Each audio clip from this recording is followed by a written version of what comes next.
Cette semaine, nous partons à l'est du département, à quelques kilomètres de Rambervillers, découvrir le village de Jean-Ménil qui compte près de 1150 habitants. François Sellerier nous ouvre les portes de l'entreprise historique sur la commune, les Fours Grand-Mère. En fin d'émission, un incontournable là encore, le parc d'attractions familial Frépertuis avec son directeur Patrice Fleurant. Mais tout de suite, nous débutons cette émission avec vous. Dominique Georget, vous êtes le maire de la commune. Vous avez entamé votre deuxième mandat il y a un peu plus d'1 an maintenant. Oui. Alors pourquoi cette volonté, cette envie de prendre les rênes de la commune, si je puis dire? Bon, j'y suis né et j'ai fait toute mon enfance dans le cœur de Jean-Ménil. Le village était complètement détruit en 1944 par les Américains. C'est pourquoi on trouve un village aéré qui n'a plus rien à voir avec les villages vosgiens ou meusiens, comme on dit. Il n'y a plus de maisons accolées. Vous êtes sur le cœur du village, l'église, la salle des fêtes, l'école. Et on est en train d'agrandir l'école. Voilà. On va en parler juste après. Ouais. Donc on peut dire qu'aujourd'hui à Jean-Ménil, ça va chez vous alors? Oui, très bien.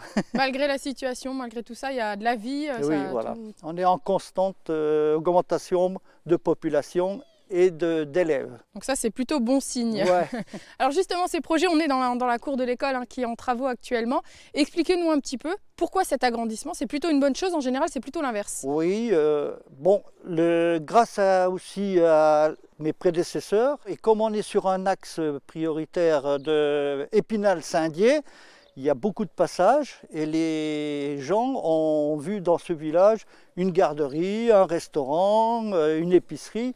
Ils ont voulu s'installer. On a fait 2 lotissements, un de 17 maisons qui a été achevé il y a 2 ans, et puis un autre projet de 43 parcelles, dont 27 déjà occupés. Voilà.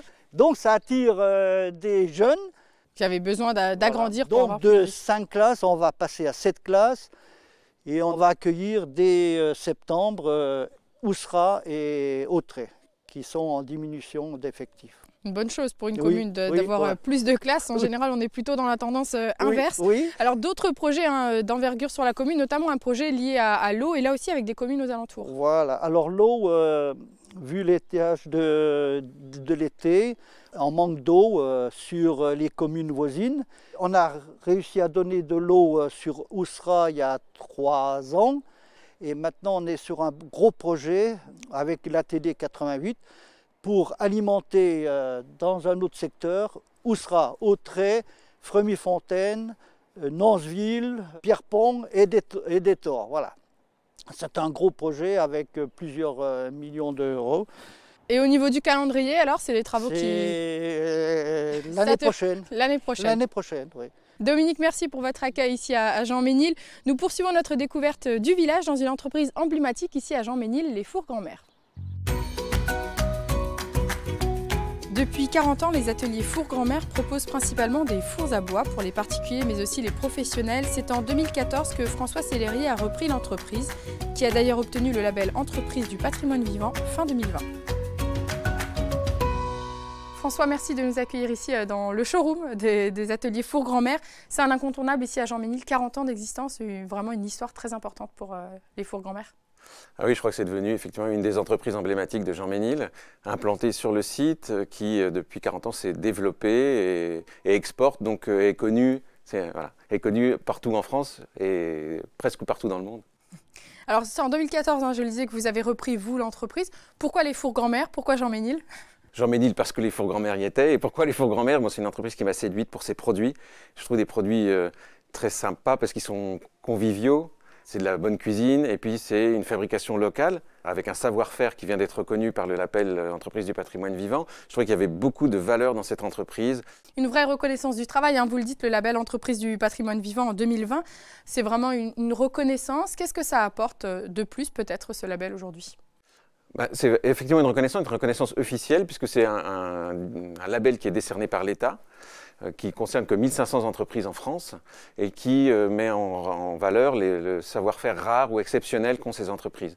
Donc pour nous, oui, c'est une grande fierté d'avoir ce label parce que ça montre qu'on a su garder non seulement un savoir-faire exclusif, mais on l'a fait perdurer depuis que l'entreprise existe depuis 40 ans. Alors aujourd'hui, vous avez 18 salariés et vous produisez combien de fours par an? Voilà, environ 600 par an, entièrement fait à la main. Alors évidemment, on en fait des petits qui sont vite faits, et, enfin vite entre guillemets. Voilà. Mais entre guillemets, parce qu'il nous faut quand même plusieurs jours, et puis des très gros, où là c'est plusieurs mois pour faire un four. Alors quel est le chiffre d'affaires des fours grand-mère aujourd'hui? Alors on tourne autour d'1,5 million, mais cette année, le Covid, enfin ou plutôt le confinement a lancé un vrai engouement pour les particuliers pour avoir un four chez eux. Et donc on va faire un chiffre d'affaires sans doute nettement supérieur. Alors qui se répartit comment entre le particulier et le professionnel? Parce que vous le travaillez vraiment à destination à la fois des professionnels mais aussi des particuliers. Bon, on va dire en gros c'est 50-50 en volume. En chiffre d'affaires, évidemment, le chiffre d'affaires fait avec les professionnels est plus élevé. Voilà. Et alors vous travaillez beaucoup à l'international aussi? Oui, et puis ça fait longtemps, quasiment depuis les origines, Four Grand-Mère exporte sa production. Et on exportait principalement vers les pays d'Europe. Et puis depuis quelques années, on va beaucoup plus loin. Maintenant, le premier pays d'exportation, c'est les États-Unis. Mais on exporte aussi au Japon, en Corée, en Australie. Et l'export, 40% environ de... Oui, c'est ça, 40%. D'une manière assez constante, c'est 40% par an. Oui. Alors Four Grand-Mère 100% français, ça c'est important de le préciser. Voilà, alors non seulement c'est fabriqué localement, mais on utilise des matériaux locaux aussi. Tout ce qu'on achète est fabriqué en France. Et j'y tiens beaucoup parce que c'est pour moi un gage de qualité. Et puis comme on joue sur la qualité, sur le savoir-faire français, enfin notre savoir-faire, on veut aussi s'appuyer sur des fournisseurs fiables et français. Donc tous vos fours sont fabriqués alors soit à partir de chamottes réfractaires, soit à partir de briques. Quelle est la différence? Alors la chamotte, c'est un nom bizarre, mais en fait ça veut dire que c'est simplement de l'argile cuite concassée. Donc c'est en soi réfractaire. Et avec cette chamotte, avec une granulométrie spécifique, on va réaliser un mélange réfractaire qu'on va mouler dans différents moules pour faire des fours. Ou alors on utilise des briques. Et c'est ce qui nous vaut ce label de l'entreprise du patrimoine vivant, parce qu'on est les seuls à faire ça, c'est-à-dire des fours préfabriqués en quelques pièces et briquetés.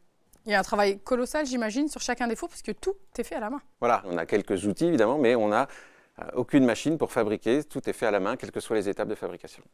Et alors les fours sont destinés à uniquement des fours à pizza? Vous vendez aussi non. Alors on a des fours spécifiques pizza pour les professionnels, notamment on a des fours qu'on est les seuls à savoir faire, qui sont avec des plateaux individuels, qui ont un mouvement planétaire comme ça, qui permettent à la pizza de tourner sur elle-même. Et donc le pizzaiolo a presque plus rien à faire, c'est pas vrai, mais en tout cas il a plus à manipuler les pizzas comme on le voit le faire d'habitude.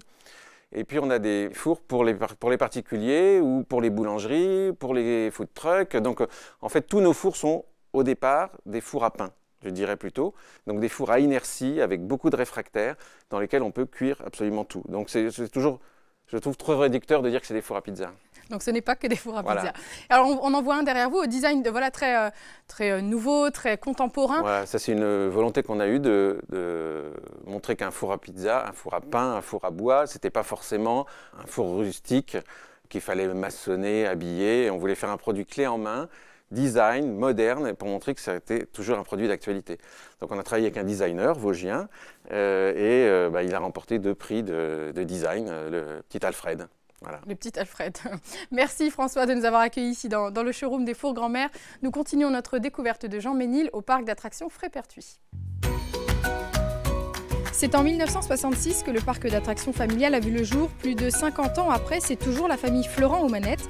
Un parc qui a bien évolué et propose plus de 35 attractions à destination des plus petits, mais aussi des amateurs de sensations fortes. Durant la saison 2019, Billy, Dolly et Jack ont accueilli plus de 281 000 visiteurs. Patrice, merci de nous accueillir ici dans le parc Frépertuis. Alors un parc malheureusement vide pour le moment, on le sait bien. Est-ce que économiquement, vous tenez le coup ? On est quand même assez inquiet parce qu'on sent que 2021 va ressembler étrangement à 2020 avec tous les inconvénients que ça a eu. Économiquement, est-ce que le parc est dans une situation très fragile ?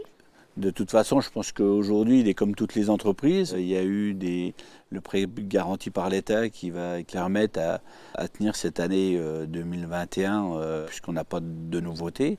L'idée, c'est vraiment de redémarrer au plus vite dans les meilleures conditions. Alors, si on peut redémarrer en 2021, au moins sur la fin de saison, ce sera bien. Autrement, il faudra tout miser sur 2022 pour que le Covid ne soit qu'un souvenir. Alors Frépertuis, rappelez-nous, c'est combien de salariés toute l'année, combien de saisonniers ? À temps plein, c'est 16 salariés permanents. Et puis en saison, alors généralement on signe 400-420 contrats saisonniers. Frépertuis, c'est un incontournable ici, à Jean Ménil bien sûr, mais aussi dans le département et même dans la région. 280 000 visiteurs en 2019. Vous faites partie des parcs incontournables dans le secteur. nous, on peut prendre pour le parc disons un compas et faire 180 km, 200 km, en gros, en allant de Strasbourg à Besançon. Même au-delà, puisqu'on est souvent nominé dans des récompenses européennes et donc on en est très fiers. 1966, les débuts du parc, une histoire familiale. Depuis, le parc a bien grandi. Revenons peut-être sur l'histoire de ce parc. Effectivement, mes parents ont créé le parc en 1966. Mon père a une envie de faire du loisir. Ma mère fait une cuisinière, donc pêche à la truite, truite à déguster sur place. Et donc, à l'époque, en 66, c'était le meilleur moyen de manger du poisson frais. Donc, ça a vite bien monté. Mon père a commencé à Fort Apache, puisqu'il était passionné du western, de Lucky Luke. Donc, le bois était quelque chose d'assez facile à trouver dans le secteur. Donc, il a commencé comme ça, Fort Apache, une plaine de jeux. Et puis, quand ma mère gagnait un petit peu d'argent avec le restaurant, et lui, il le dépensait pour faire des attractions. Et puis on a continué comme ça jusqu'en 98 où mes 3 sœurs et moi-même avons repris la suite de mes parents. Un parc qui s'est toujours voulu familial, alors autant dans la gérance, mais aussi dans le concept et les attractions que vous proposez. Exactement, c'est ce que je dis toujours, géré par une famille, pour la famille. Nos salariés sont maintenant la 2e, voire 3e génération qui ont travaillé pour mes parents, donc c'est un signe. Et je pense aussi que notre clientèle est familiale. D'ailleurs, quand on met des manèges, on essaye toujours de chercher l'accès pour les petits, ou alors on panage d'une année sur l'autre. Comme l'année dernière, on avait mis 3 nouveautés qui étaient, il y avait une pour plus la famille, une pour les tout petits, et une pour les vraiment tout petites au niveau de la crique des Pirates. Donc il y avait un panachage. Les attractions à venir allaient plus tendance à aller vers les adolescents. Si vous deviez mettre en avant une année ou un événement particulier ici à Frépertuis, ce serait lequel ? Peut-être les 50 ans du parc, il y a l'anniversaire des 50 ans, puis il y avait une symbolique aussi, je pense qu'on est le seul, enfin je suis même sûr, on est le seul parc en France à être sur la même famille depuis 50 ans. Après il y a eu l'arrivée de chaque manège fort comme Timber Drop, la crique des Pirates, Golden Driller avec un record du monde, elle aussi une position qui est aussi la seule au monde. Donc voilà, c'est des petites choses qui font que c'est toujours marquant puisque c'est important. Le parc dispose de 35 attractions aujourd'hui, vous nous le disiez il y a quelques instants. Pour l'instant, les projets sont suspendus. Oui. Qu'est-ce que ça devrait être? Est-ce qu'on peut en savoir plus? C'est-à-dire qu'effectivement, en 2021, on devait faire l'aménagement de la mine d'or dessus avec une reconstitution plus dans l'interactif. Et puis en 2022, on devait trouver une attraction pour ados qui rapportait de la sensation. Alors qu'est-ce qui se passe dans un parc d'attractions quand il est fermé? Des travaux, des préparations? Oui, il y a déjà tous les travaux, quel que soit le temps qu'on ouvre, d'hivernage des attractions, puis de maintenance des attractions, puisque quand vous achetez un manège, un constructeur vous met un livre de maintenance où tous les ans vous devez faire telle intervention sur l'attraction. Donc en fait, j'ai tout le personnel au complet pour faire cette maintenance. Si on dit on se met tous au chômage, on va attendre des jours meilleurs. Quand les jours viendront meilleurs, le matériel aurait souffert et ne répondra plus ni aux normes de sécurité ni à tout ça, ce qui est la chose la plus importante sur un parc. Alors si vous deviez choisir votre attraction préférée, ce serait laquelle? Moi personnellement, je suis pas un très courageux en matière de sensations. Je me contenterais de la crique des Pirates parce que j'adore, j'ai toujours aimé jouer au pistolet à l'eau, à eau. Et je trouve que c'est une attraction aussi belle à regarder, même quand on ne va pas dedans, parce qu'il y a une scénographie de feu, de brume, de gens qui s'arrosent et qui rient aux éclats, des plus petits aux plus grands. Mais autrement, après, toutes les petites attractions me vont bien. Je suis très content d'avoir maintenant des petits-enfants, comme ça je vais pouvoir aller avec eux sans avoir l'air trop ridicule. Merci Patrice Florent pour votre accueil ici à Frépertuis. Notre émission est terminée pour aujourd'hui. Je vous donne rendez-vous la semaine prochaine. À très bientôt.